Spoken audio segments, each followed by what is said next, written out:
मंगो दुआ के शाला इंजदा नसीब होवे।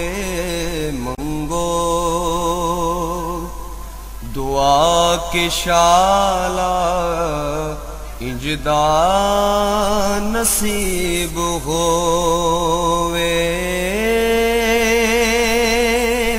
जद बिस्मिल्लाहिर्रहमानिर्रहीम। अस्सलाम वालेकुम दोस्तों और बुजुर्गों, नाज़रीन, तुहाडे सामने अगली वीडियो दे नाल हाज़र हां।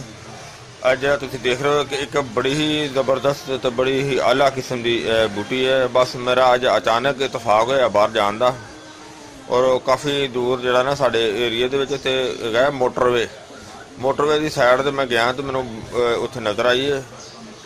वैसे तो एक इहदे बिल्कुल मुशाबा एक होर बूटी हुंदी है जिहड़ी कि ओह ते आम पाई जाती है, लेकिन यह जी असल में अफसन तीन है। इसका ना अफसन तीन है और इसका ना जड़ा है होर इनू मुख्तलिफ नामों तो भी पुकारा जाता है,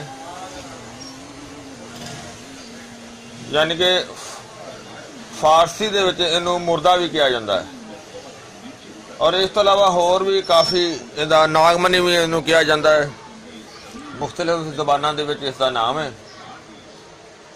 और देखा तुसी कि एक देखो एक घास की मानंदी हैगी है बूटी और इहदे बड़े ही कमाल दे बड़े ज़बरदस्त फायदे ने। और ये जो फुल तुसी देख रहे हो ये पीले फुल दे विच भी है और इस तो थोड़ा जिहा वाइट फुल दे विच भी हुंदी है और इहदा फुल जिहड़ा है बाबूने दे फुल दे मशाबा है।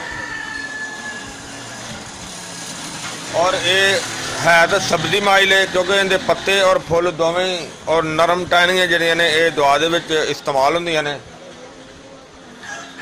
और इनका बहुत ही अच्छा तो बड़ा आला फायदा है। और इनका जायका जिहड़ा थोड़ा जिहा तलख है और इनकी तासीर जिहड़ी थोड़ी जी गर्म हुंदी है। और अल्लाह ताला ने इस बूटी दे विच ये पावर रखी है कि अगर खुश्क होए ना, खुश्क बूटी दे विच इस तरह हाथ मार के तो उन्होंने बाहर कर लो तो कुछ देर तक जो हाथ है ना वह भी कड़वा रहेगा, क्योंकि इन्नी इहदे च कड़वाहट होंदी है। लेकिन इनकी कड़वाहट जिहड़ी ना वो बद जायका नहीं है, इनकी कड़वाहट जिहड़ी ना वो अच्छे जायके दे विच हैगी है और ये थोड़े जे बरान दे इलाके दे विच ज़्यादा पाई जाती है। और ये मदरे बोल भी है जरा कि नहीं कि इनका जरा इस्तेमाल है वो पेशाब की अलामत नूं भी बेहतर करता है और मदरे हैज़ भी है।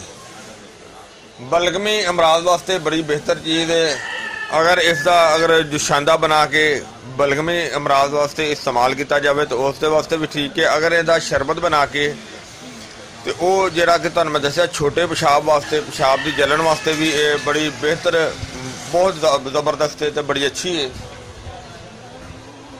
और इस तो अलावा इनका होर एक बड़ा कमाल का फायदा है कि अगर ये बूटी नूं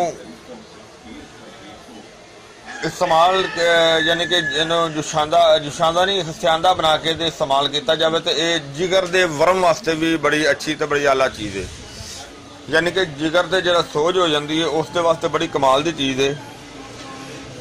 तो इस तो अलावा इनू बुखार दे वास्ते जिहड़ियां भी जो बनाया जाता है कोई फार्मूला बनाया जाए बुखार दे विच और इनू बराबर दे विच नाल शरीक किया जाए, ये बुखार वास्ते भी बड़ा अच्छा फायदा रखती है और बड़ी जरा ना बेहतर फायदा दिंदी है और हर किस्म के बुखार वास्ते बेहतर है। और इसका होर ये फायदा है जनाब, ये पेट के कीड़ियां वास्ते बेहतर है, यानी कि पेट के कीड़ियां नूं खत्म कर दी है, मार दी है और मार के खारिज कर दी है। देखो अल्लाह सोने की जात ने एक बूटी विच किन्ने ज़्यादा कमाल रखे ने। और मजीद इस तो इलावा ये कि इनका अगर जुशांदा सिर्फ इनू काढ़ के पीता जाए तो ये भुख भी वधांदी है, इहदे नाल भुख ज़्यादा लगती है, यानी कि मैदे की बहुत ज़बरदस्त इसलाह करती है। तो और इसे इस्तेमाल करने नाल जिस्म जिहड़ा ना वो खुलदा है।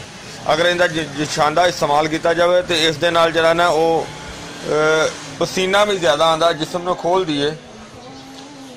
जिस तरह मैं तुहानूं पहले दस्सिया है कि ये वर्म जरा जिगर का उहदे वास्ते तो बहुत अच्छी चीज़ है। अगर इसनूं इन्नियां फुल और इहदे पत्ते कुछ मकदार दे विच लैके ते ओनू तुसीं अगर बदाम रोगन दे विच जला के तो उन्होंने इस्तेमाल किया जाए कन्न दर्द वास्ते, तो उनके वास्ते भी बड़ी अच्छी आला चीज़ है। यानी कि कन्न की दर्द वास्ते भी सही है, कन्न की सोजन वास्ते भी सही है, तो बड़ी अच्छी आला चीज़ है। इस तो अलावा होर इनके बड़े कमाल के फायदे ने, वो ये ने कि इनू अगर रखा जाए कपड़ियां दे विच तो कपड़ियां में कीड़ा नहीं लगेगा। अगर इसकी धूनी दी जाए तो इस दे नाल कीड़े मकोड़े जिहड़े ने वो भी घरों खत्म हो जाते हैं, नस जाते हैं। अल्लाह सोने की ज़ात ने देखो इस बूटी दे विच कितनी ज़्यादा ताकत रखी है, बल्कि बूटी का कोई भी ऐसी अल्लाह ताला की ज़ात ने बेकार चीज़ नहीं पैदा की।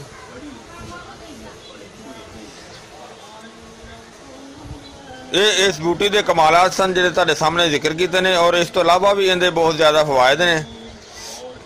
मजीद है कि इंशाल्लाह ये वीडियो तुहानूं अच्छी लगी होगी, इनू तुसीं लाइक करो, शेयर करो, सब्सक्राइब करना बिल्कुल नहीं भूलना। इंशाल्लाह अगली वीडियो ना फिर मिलेंगे। इजाज़त, अल्लाह हाफिज़, अस्सलाम वालेकुम रहमतुल्लाहि व बरकातुहू।